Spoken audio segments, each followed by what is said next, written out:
Cinema ప్రతి ఒక్కరు ఒక్కసారైనా చూడాలి. భారతీయుడు కాబట్టి ఆ టైటిల్ కోసమైనా చూడాలి. ఫస్ట్ భారతీయుడు అనగానే మనందరం కమల్ హాసన్ గారు మనం పాత రోజుల్లో 28 years బ్యాక్ ఆయన ఎలా ఊహించుకున్నాము, ఈ రోజు కూడా ఆయన అలాగే చేయాలి, అలా ఉండాలి అనుకోవటం కూడా కరెక్ట్ కాదు. ఎందుకంటే 28 years బ్యాక్ అయితే మంచి బాడీలో గానీ యాక్షన్ లో అన్ని మార్పులు వస్తాయి ఆటోమేటిక్ గా. మేకప్ కూడా అప్పటికి అది బాగుంది, ఇప్పటికి ఈ టైం కి ఆయన ఎందుకంటే దాని కనెక్షన్ కాబట్టి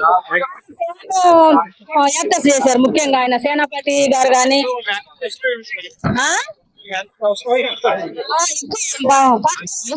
కానీ చేశారు కానీ కొంచెం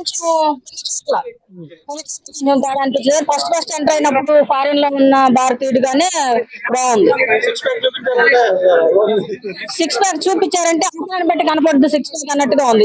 ఎప్పుడు చూపించలేదులే, వాళ్ళు తీసి చూపించారంటే అది మీరు కాదు మీకన్నా ముందే నేను 6 pack అన్నట్టుగా వాళ్ళకి చూపించినట్టు పర్లేదు. కానీ హైలైట్ చేశారు కదా మెయిన్ మర్మకాలం వల్ల. దాని ఏంటంటే దానికి నో ఏజ్ లిమిట్. ఇప్పుడు 70 సంవత్సరాలైనా 60 సంవత్సరాల వాళ్ళైనా వీళ్ళు 20 సంవత్సరాల వాళ్ళు అయితే కూడా ఫైట్ చేయొచ్చు.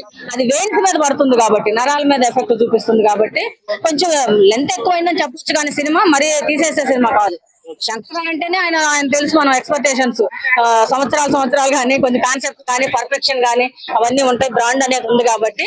కాకపోతే ఇప్పుడున్న జనరేషన్ కి రీచ్ అవ్వాలని చేశారనిపించింది. ఇప్పుడు వీళ్ళు ఏదైతే సోషల్ ఎలిమెంట్ తీస్తున్నారో అది ఎంతవరకు సమాజంలో జరుగుతుంది, ఈ సినిమా ద్వారా ప్రజలు ఎంతవరకు అర్థం చేసుకుంటారు? ప్రజలు అర్థం చేసుకుంటూనే ఉన్నారు ఫస్ట్ భారతీయుడికి యాంటీ కరప్షన్, ఇప్పుడు కూడా అదే యాంటీ కరప్షన్. కాకపోతే యూత్ కి చిన్న పిల్లలకి అందరికీ కనెక్ట్ అవ్వాలని చేశారు. ఇప్పుడు రీచ్ అవ్వాలి. ఇప్పుడు బయట సినిమాలతో పోల్చుకుంటే ఎలా ఉంది, ఒక హీరో వెళ్ళి 100 మందిని కొడితేనే ఒకసారి చెయ్యి లాంటి 10 మంది పడిపోతేనే ఆయన హీరో. వ్యత్యాసం ఉంది.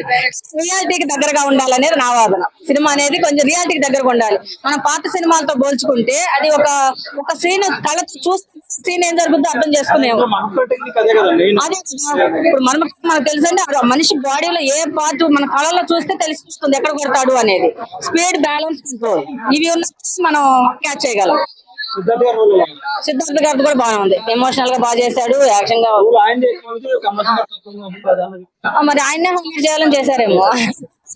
అంటే మరి 3 ఉంది కాబట్టి, నెక్స్ట్ 3 ఉంది కాబట్టి రకుల్ ప్రీత్ సింగ్ అంటే తను కూడా కాన్సెప్ట్ గా యాక్షన్ బాగానే చేసింది. కాకపోతే ఏదో మామూలుగా హీరోయిన్ ఉండాలి కాబట్టి పెట్టారని అట్లా ఏం లేదు. అంటే మనం యాంటీ కరప్షన్ కదా సినిమా టైటిలే అది కాబట్టి ఆ లంచాలకు వ్యతిరేకంగా అంటే ఉన్న వాళ్ళనే ఎక్కువ ఇలా సంపాదించారు అంటారు కదా. అదే మనకు అర్థమైపోద్ది. అది ఇప్పుడు బంగారు మాటల్లో అంటే వెనకట్లో ఒక న్యూస్ లో కొన్ని వారాలను చూసాము. కరప్షన్ చేసి బయట దేశాలు వారిపోయారంటే మాల్యా గారి గురించి మన అందరికి తెలిసిన విషయం అనుకుంటారు. కానీ ఇలాంటి వాళ్ళు చాలా మంది ఉన్నారు. కానీ మనకి కనెక్ట్ అయింది వాళ్ళు కాబట్టి, న్యూస్ లో ఎక్కువగా వాళ్ళు ఉన్నారు కాబట్టి ఆ సీన్ ని చాలా కనెక్ట్ అయింది. రేటింగ్ ఏం లేదు కానీ పర్లేదు, బాగుంది. 60% పాజిటివ్ ఉంది. అందరికి ఎవరికి నచ్చే విధంగా ఉంది. ఎవరికి కావాల్సిన అందరికి నచ్చే విధంగా ఉంది. ఎందుకంటే పిల్లలకి వీలైనట్టుగా పిల్లలకు పెట్టారు, పెద్దవాళ్ళకి పెట్టారు. యూత్ కి ఎక్కువగా మెసేజ్ ఇవ్వడానికి ట్రై చేశారు. యూత్ కోసమే ఎక్కువ. కానీ ఒక్కసారైనా చూడాలి, సినిమాని చూడాలి. కాన్సెప్ట్ బాగుంది కాబట్టి చూడాలి. ఇప్పుడు ఎందుకంటే చిన్న ఇప్పుడున్న టెక్నాలజీ ప్రకారం మనం ఏది కూడా రియల్ గా అనుకోలేము. అన్ని రియాలిటీకి దూరంగానే ఉంటున్నాయి ప్రతి సినిమాలు కూడా.